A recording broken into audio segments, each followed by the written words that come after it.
This video is about how to handle conflict or disagreements with a rectangle.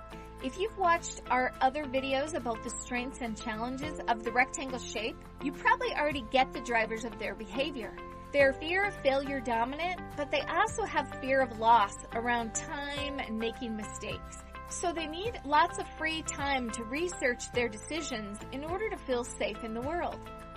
At home and work, rectangles can cause conflict when they're in an unbalanced state. They can be hard on people. They can be condescending, controlling, arrogant know-it-alls, and they can struggle to work with a team. They do better working alone, and they may be slow workers too because they take the time to make sure everything's right.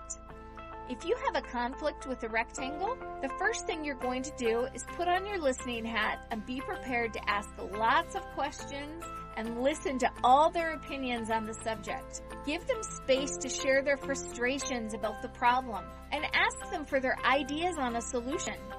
These conversations with the rectangle will go best if you let them do most of the talking. This may take a while though, because rectangles do like to talk. The more time you spend listening to them, the better. You might even see that they could resolve the whole problem without you actually voicing anything. Ask the right questions, and sometimes they will. They are good problem solvers after all. After you've asked lots of questions and listened, ask them if you could share your perspective, give some feedback or thoughts. Ask them to not interrupt you and to give you a full 10 minutes to explain your side. Then share your thoughts using more I statements than you statements so they don't feel attacked, and focus more on their future behavior than their past behavior.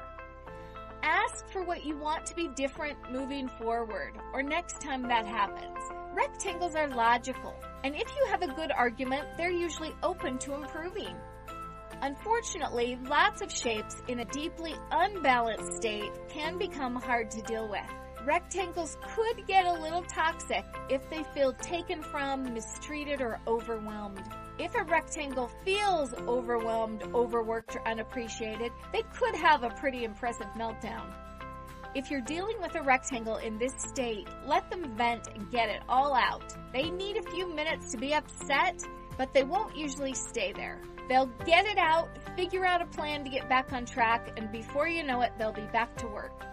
If a rectangle is really unbalanced, you may need some good, firm boundaries to protect yourself. You'll need to have thick skin and be patient and a good listener to make this relationship work.